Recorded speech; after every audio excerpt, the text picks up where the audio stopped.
لله رب العالمين والصلاة والسلام على أشرف الأنبياء والمرسلين وعلى آله وأصحابه أجمعين أما بعد فأعوذ بالله من الشيطان الرجيم بسم الله الرحمن الرحيم وسارعوا إلى مغفرة من ربكم وجنة عرضها السماوات والأرض أعدت للمتقين صدق الله مولانا العظيم إن الله وملائكته يصلون على النبي يا أيها الذين آمنوا صلوا عليه وسلموا تسليما اللهم صل على سيدنا ومولانا محمد وعلى آله وأصحابه وبارك وسلم عليه الصلاة والسلام عليك يا سيدي يا رسول الله وعلى آلك وأصحابك يا سيدي يا حبيب الله الصلاة والسلام عليك يا سيدي يا نبي الله وعلى آلك وأصحابك يا سيدي يا رحمة للعالمين الصلاة والسلام عليك يا سيدي يا رسول الله وعلى آلك وأصحابك يا سيدي يا حبيب الله الصلاة والسلام عليك يا سيدي يا نور الله وعلى آلك وأصحابك يا سيدي يا جد الحسن والحسن رب کائنات کا احسان مردود ہوا کہ جس نے ایک مرتبہ پھر جمعۃ المبارک کی عظیم پرنور پروقار پررحمت ساتوں کے نور کو سمجھنے کی توفیق سے نواز رکھا ہے۔ اللہ رب العالمین اس یوم مقدس کے اندر نزول فرمانے والی اپنی خاص رحمتوں کا حصہ ہمیں نصیب فرمائے۔ اللہ رب العالمین کا کرم احسان اور یہ اللہ رب العالمین کا اس کی عنایتوں، اس کی رحمتوں، اس کی نوازشوں کے بعد حضرت انسان کے اوپر کھلے ہوئے ہیں کہ آج یہ موقع رب ذوالجلال نے عطا فرمایا حضرت انسان کو کہ اللہ رب العالمین نے ایک ہی وقت کے اندر اسے دو عیدوں سے نواز رکھا ہے۔ عید الاضحیٰ کا موقع بھی ہے، وہ بھی اپنی تابانیوں کے ساتھ اپنے اختتام کے لمحات کی طرف پلٹ کر جا رہی ہے، اور جمعۃ المبارک کی عظیم ساعتیں اور پرنور گھڑیاں بھی بڑی تیزی کے ساتھ اپنے اختتام کی طرف رواں ہیں۔ مصطفیٰ کریم علیہ السلام نے اپنی امت کو جیسے عید کے لیے تیار ہونے کا حکم عطا فرمایا ہے، بالکل اسی طرح جمعہ کے لیے بھی تیار ہونے کا حکم ارشاد فرما رکھا ہے۔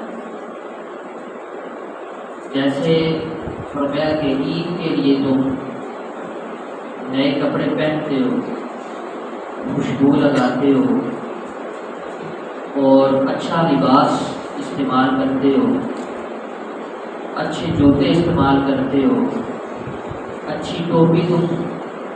استعمال کرتے ہو، اچھی خوشبو استعمال کرتے ہو۔ حضور نے فرمایا کہ الجمعۃ عید للمسلمین، کہ جمعہ بھی مسلمانوں کے لیے عید کا درجہ رکھتا ہے۔ تو فرمایا کہ اس جمعے کے لیے بھی ویسے ہی تیاری کیا کرو، نئے کپڑے بھی پہنا کرو، خوشبو بھی لگایا کرو، اچھی ٹوپی بھی پہنا کرو، جو تمہارے پاس سب سے اچھا لباس ہو وہ لباس پہنا کرو، اللہ رب العالمین تمہیں اجر خیر سے نوازے گا۔ اس امت کے اوپر اللہ رب العالمین کی خصوصیات اور اس کی رحمتیں، اس کی نوازشیں اتنی بڑھ چکی ہیں اور اتنی بڑی بھی ہیں کہ ان کا اندازہ لگانا یہ ناممکن ہے۔ قرآن مجید فرقان حمید نے تمام عالم انسانیت کے لیے یہ اعلان کیا، سورہ رحمان کے اندر بار بار ہر 2 اور 3 آیات کے بعد رب الجلال یہ اعلان کرتا ہے کہ فَبِأَيِّ آلَاءِ رَبِّكُمَا تُكَذِّبَانِ، تم اس کی رحمتوں کو جھٹلا نہیں سکتے۔ اور پھر رب کائنات ارشاد فرماتا ہے کہ وَإِن تَعُدُّوا نِعْمَتَ اللَّهِ لَا تُحْصُوهَا، اس کی رحمتوں کو تم گن نہیں سکتے، اس کی عنایات اور اس کی نوازشوں کو تم گن نہیں سکتے۔ یہ کل عالم انسانیت کے لیے آدم علیہ السلام سے لے کر اور قیامت تک آنے والا آخری انسان، ہر ایک کے لیے رب کائنات نے اعلان فرمایا، سب کے لیے اعلان کیا۔ لیکن اللہ رب العالمین نے امتیں سب انبیاء و رسول کو بھی عطا فرمائی تھی، رحمتیں ان کو بھی عطا کی گئی تھیں، عطاؤں کے دروازے ان کے لیے بھی کھولے گئے تھے۔ کیا نوح علیہ السلام کو جو ماننے والے تھے ان کو طوفان سے نہیں بچایا تھا؟ کیا بنی اسرائیل والے سمندر کے اندر ڈوب گئے تھے، ان کو کنارہ نہیں ملا تھا؟ تو کیا اور بھی انبیاء اور رسول کی امتیں اور ان کے ماننے والے کامیاب نہیں ہوئے تھے؟ سارے کامیاب ہوئے تھے، اور سارے رحمتوں کے جرمٹ کے اندر رب الجلال نے ان کو رکھا تھا۔ لیکن جو مقام، جو فضیلت، جو مرتبہ رب الجلال نے مصطفیٰ کی امت کو عطا فرمایا وہ کسی امت کو عطا نہیں فرمایا۔ رب الجلال نے یہ ارشاد فرمایا کہ کنتم خیر امت اخرجت للناس، کہ اے لوگو تم وہ بہترین امت ہو اور اس قدر رحمت اور بخشش والی تم امت ہو کہ اخرجت للناس، میں نے تمہیں لوگوں میں سے چن لیا ہے۔ اب رب الجلال کے چنے ہوئے لوگ، آپ دیکھیں نا کہ اگر 1000 کا مجمع سامنے بیٹھا ہوا ہو اور لاکھوں کا مجمع کسی پیر صاحب کے سامنے بیٹھا ہوا ہو، تو پیر صاحب جناب کسی ایک بندے کو یا کسی 2 بندوں کو چن لیں اور ان کو کہیں کہ تم میرے خاص بندے ہو اور میرے خاص مرید ہو، تو جو لاکھوں اور ہزاروں کا مجمع بیٹھا ہوا ہے وہ 2 شخص ان ہزاروں اور لاکھوں مجمع والوں سے بڑھ جاتے ہیں، ان کا مقام زیادہ ہو جاتا ہے، ان کی عزت زیادہ ہو جاتی ہے۔ تو میاں اگر کوئی اللہ رب العالمین کی معرفت رکھنے والا اور حضور علیہ السلام کے ساتھ تعلق رکھنے والا شخص اگر ہزاروں اور لاکھوں کے مجموع میں سے کسی 1 یا 2 شخصوں کو چن لے تو اس کا مقام اور عزت زیادہ ہو جاتی ہے۔ تو کل عالم انسانیت میں سے خود رب الجلال نے جس امت کو چنا ہے اس امت کی فضیلت اللہ کے ہاں کتنی زیادہ ہوگی۔ کنتم خیر امت اخرجت للناس، فرمایا کہ میں نے تم کو چن لیا ہے لوگوں میں سے، ہر ایک کو چن چن کے رب الجلال نے علیحدہ کر لیا، اور ہر ایک کو رب کائنات نے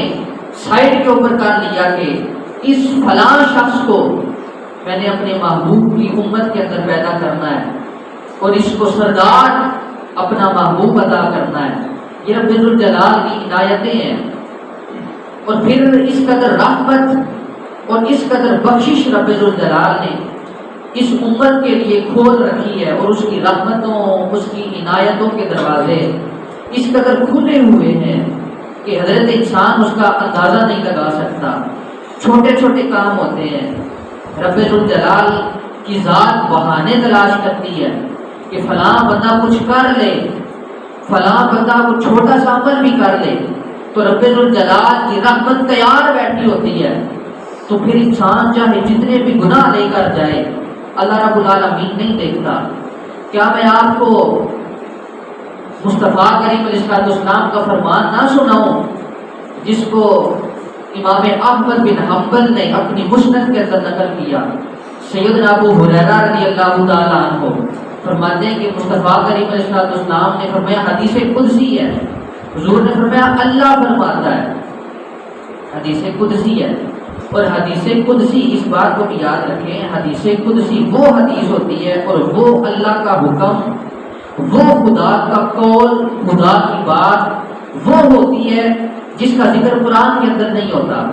جس کا ذکر حدیث کے اندر آتا ہے، اس کو حدیث قدسی کہتے ہیں۔ اللہ رب العالمین نے جو کچھ بھی فرمایا،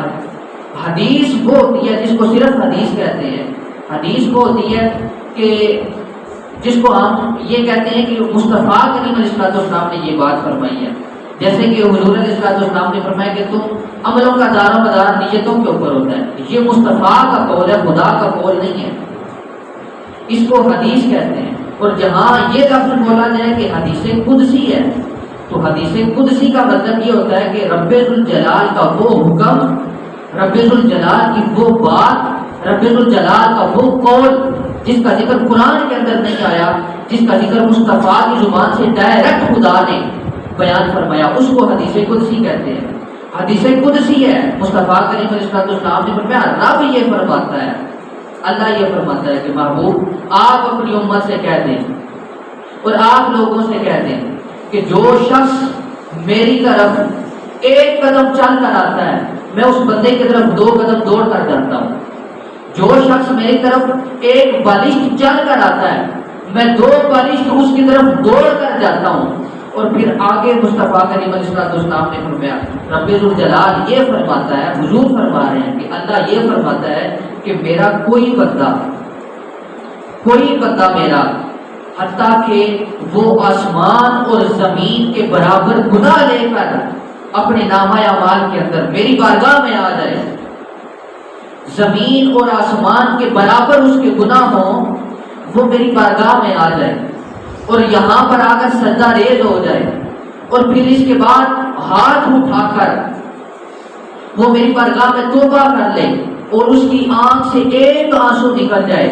تو اللہ فرماتا ہے کہ محبوب آپ یہ لوگوں کے ساتھ اعلان کر دیں کہ اس کے گناہ زمین و آسمان کے برابر بھی ہوں، اس کا ایک آنسو بہہ جائے، میں رب الجلال اس کے سارے گناہوں کو معاف کروا دوں گا،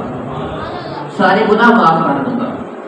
تو اللہ رب العالمین کی عنایات، اللہ رب العالمین کی رحمت، اس کی نوازشات، اس کی مغفرت، اس کی بخشش، اس قدر اس نے ان تمام کے دروازے کھول کے رکھے ہوئے ہیں کہ حضرت انسان چاہے جتنے بھی گناہ کر کے رب کی بارگاہ میں جس وقت آ جاتا ہے تو اللہ رب العالمین کو اس بندے سے حیا آ جاتی ہے۔ اب یہ قول میرا نہیں ہے، حضرت شیخ سعدی رحمۃ اللہ تعالی علیہ، آپ کو پڑھ کے دیکھیں، آپ نے لکھا گلستان کے اندر، بڑی مشہور اور معروف آپ کی کتاب ہے، شیخ سعدی رحمۃ اللہ تعالی علیہ گلستان کے اندر فرماتے لکھتے ہیں کہ ایک بندہ آتا ہے اللہ کی بارگاہ میں اور توبہ کرتا ہے، استغفار کرتا ہے، گناہوں کی بخشش طلب کرتا ہے، تو اللہ رب العالمین اس بندے کی طرف توجہ ہی نہیں فرماتا، اس بندے کی طرف دیکھتا ہی نہیں ہے، تو وہ بندہ پھر اللہ کی بارگاہ میں آتا ہے، پھر روتا ہے رب کی بارگاہ میں، اللہ رب العالمین پھر توجہ نہیں فرماتا، اس کی طرف عنایت رحمت نہیں فرماتا، نظر رحمت نہیں کرتا اس بندے کی طرف، حتیٰ کہ انسان ہار نہیں مان جاتا، انسان پھر اللہ کی بارگاہ میں آتا ہے تیسری مرتبہ، پھر اللہ کی بارگاہ میں روتا ہے، توبہ اور استغفار کرتا ہے، اللہ رب العالمین فرشتوں سے فرماتا ہے یا ملائکتی، اے میرے فرشتوں مجھے بتاؤ کیا اس بندے کا کوئی ہے میرے علاوہ جو گناہوں کو معاف کر سکے؟ فرشتے عرض کرتے ہیں مولا نہیں، تو رب الجلال پھر پوچھتا ہے کیا کوئی ایسی ذات ہے جو اس کے الفاظ کو سن سکے؟ فرشتے کہتے ہیں مولا نہیں۔ اللہ رب العالمین پھر پوچھتا ہے کیا میرے علاوہ کوئی ایسی ذات ہے جو اس کے آنسوؤں کی لاج رکھ سکے؟ فرشتے فرماتے ہیں مولا نہیں۔ تیرے علاوہ کوئی ذات نہیں جو گناہوں کو معاف کر سکے، تیرے علاوہ کوئی ذات نہیں جو آنسوؤں کی لاج رکھ سکے، تیرے علاوہ کوئی ذات نہیں جو نظر رحمت اس بندے کی طرف فرما سکے۔ اللہ رب العالمین فرشتوں کو اکٹھا کر لیتا ہے، فرشتوں کو اکٹھا کر لیتا ہے۔ اکٹھا کرنے کے بعد رب الجلال فرماتا ہے یا ملائکتی قد استحییت من عبدی ولیس لہ غیری۔ رب الجلال فرماتا ہے اے میرے ملائکہ مجھے اپنے اس بندے سے حیا آ گئی ہے۔ کیوں؟ ولیس لہ غیری، اس بندے کا میرے علاوہ اور ہے کون جو اس کے گناہوں کو معاف کر سکے،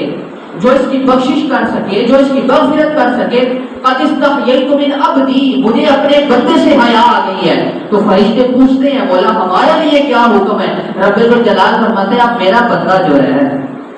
اب میرا جو ہے میری بارگاہ میں آ گیا ہے، وہ رو پڑا ہے، اب میرا بندہ رو پڑا ہے، فرشتوں اس بات کے اوپر تم گواہ رہنا، اس کے آنسوؤں کی لاج رکھ لی ہے۔ بولا کیا کیا؟ فرمایا قیامت کے دن جس وقت یہ آئے گا تو اس کے نامہ اعمال میں نیکیاں لکھی ہوں گی، نامہ اعمال میں کوئی گناہ نہیں ہوگا، اس کے گناہوں کی بخشش کر دو۔ حتیٰ کہ فرشتے جو گناہ لکھنے والا فرشتہ ہوتا ہے اس کے نامہ اعمال سے رب الجلال اس کے گناہوں کو مٹا دیتا ہے، غائب کر دیے جاتے ہیں۔ یہ اللہ رب العالمین کی رحمت ہے، یہ اس کی عنایات ہیں، اس کی بخشش کے بہانے ہیں۔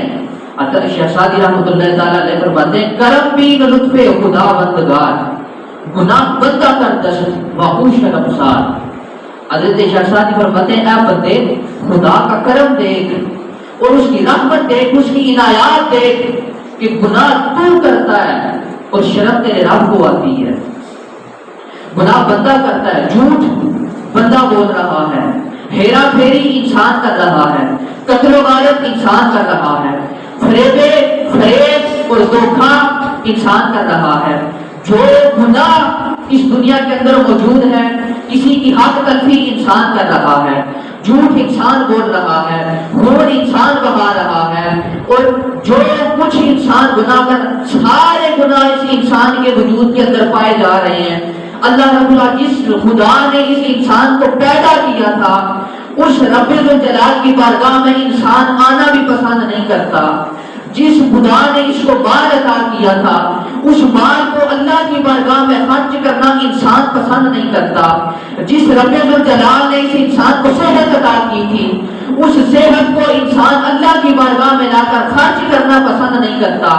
رب جس خدا نے اس انسان کو ٹانگیں عطا کی تھی وہ ان ٹانگوں کے ساتھ چل کر اللہ کی گھر کے اندر آنا پسند نہیں کرتا۔ رب الجلال نے جس انسان کو شکل و صورت عطا کی تھی، جس انسان کو آنکھیں عطا کی تھی، وہ آنکھوں سے آنسو بہانا انسان اللہ کی بارگاہ میں پسند نہیں کرتا۔ یہ سارے گناہ انسان کر کے جس وقت اللہ کی بارگاہ میں آتا ہے تو شرم، شخصاتی فرماتے ہیں کہ شرم انسان تجھے نہیں آتی، جھوٹ بول رہا ہے شرم نہیں آتی، خدا دیکھ رہا ہے، قتل و غارت کرتا ہے تو شرم نہیں آتی، خدا دیکھ رہا ہے، جس وقت دھوکہ دیتا ہے تو شرم نہیں آتی کہ تجھے خدا دیکھ رہا ہے، جس وقت تو لا تعلقی کرتا ہے کسی کے ساتھ شرم نہیں آتی، خدا دیکھ رہا ہے، جس وقت تو شراب پیتا ہے شرم نہیں آتی، خدا دیکھ رہا ہے، جس وقت تو کسی کے ساتھ فریب کرتا ہے شرم نہیں آتی، تجھے خدا دیکھ رہا ہے، جس وقت تو رشتہ داریوں کو توڑتا ہے تجھے شرم نہیں آتی، خدا دیکھ رہا ہے۔ فرمایا اللہ کی رحمت دیکھ اور اس کی بخشش اور رحمت کے دروازے دیکھ کہ تو اللہ کی بارگاہ میں آ کر ایک آنسو بہا دے، اللہ رب العالمین کو شرم آ جاتی ہے اور رب الجلال تیرے سارے گناہوں کو معاف فرما دیتا ہے۔ اسی لیے تو وہ قرآن میں فرماتا ہے، بار بار قرآن میں فرماتا ہے ما یفعل اللہ ما یفعل اللہ بعذابکم ان شکرتم۔ اے بندو، اے میرے بندو، اگر تم اللہ کا شکر ادا کرو تو اللہ رب العالمین تمہیں عذاب دے کر کرے گا کیا؟ وہ کیا کرے گا تمہیں عذاب دے کر؟ اس کی تو رحمت ہی گوارا نہیں کرتی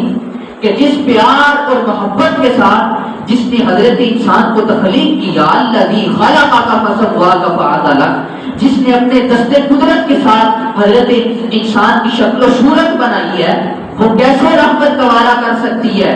کہ اب اسی انسان کو جہنم کے اندر پھینک دیا جائے، اب اسی انسان کو آگ کا عذاب دیا جائے. ما یفعل اللہ بعذابکم، وہ تمہیں عذاب دینا نہیں چاہتا. ان شکرتم، اگر تم اللہ رب العالمین کا شکر ادا کرو. یہ قربانیوں کا موسم یہ اللہ رب العالمین کی عنایات کے دروازے کھولنے کا ذریعہ ہے. اللہ رب العالمین مال عطا کرتا ہے، آپ کو مال عطا کرتا ہے، آپ محنت کرتے ہیں، مال کو جمع کرتے ہیں، مزدوری کرتے ہیں، رزق حلال کماتے ہیں. اللہ رب العالمین آپ کے رزق کے اندر اضافہ فرماتا ہے. پھر اس نے حکم دے دیا قربانی کرو. موسم آ گیا، آپ نے جانور خریدا، لاکھوں کا جانور خریدا. جانور خریدنے کے بعد آپ نے اس کو ذبح کیا، سارے پیسے آپ نے لگائے، یہ سب کچھ آپ کر رہے ہیں. جانور کو ذبح کرنے کے بعد اس کے گوشت کے ٹکڑے ٹکڑے کیے. ٹکڑے ٹکڑے کرنے کے بعد آپ کا دل اتنا نرم تھا، اور رب الجلال کا حکم بھی ہے کہ آپ نے اللہ رب العالمین کی اطاعت اور رب الجلال کی بات کو مانتے ہوئے اور قرآن مجید کا حکم مانتے ہوئے، مصطفیٰ کا حکم مانتے ہوئے سارا خرچہ آپ کرتے ہیں. لیکن آپ کرنے کے بعد جس وقت وہ گوشت کسی غریب کے پیٹ کے اندر جاتا ہے، کسی مسکین کے منہ کے اندر جاتا ہے، کوئی بیوہ بیٹھی ہو محلے کے اندر جس وقت وہ گوشت کو کھاتی ہے، یتیم بچے بیٹھے ہوں جس وقت وہ گوشت کو کھاتے ہیں، فقراء مساکین جس وقت وہ لقمہ گوشت کا ان کے پیٹ کے اندر جاتا ہے، وہ ہاتھوں کو اٹھا کر آپ کے لیے دعا کرتے ہیں. رب الجلال یہ نہیں دیکھتا پھر کہ آپ اس کی بارگاہ میں گناہ کتنے لے کر آئے ہیں. رب الجلال یہ دیکھتا ہے کہ مال میں نے عطا کیا تھا، رزق میں نے عطا کیا تھا، پیسے میں نے عطا کیے تھے. اب بندے نے محنت کی، میرے بندوں کو رزق کھلایا، میرے بندوں کو گوشت کھلایا، یہ ادا سے پسند آ جاتی ہے. مصطفیٰ نے فرمایا یہی رکن میں جس وقت غریب اور مسکین کے پیٹ کے اندر جاتے ہیں تو قربانی کرنے والے کے گناہوں کو اللہ معاف فرما دیتا ہے. یہ اس کی رحمت ہے، اس کی بخشش کے بہانے ہیں، یہ اس کی عنایات کے دروازے ہیں. تو رب الجلال اپنے بندوں کے لیے ہر وقت کھول کے رکھتا ہے.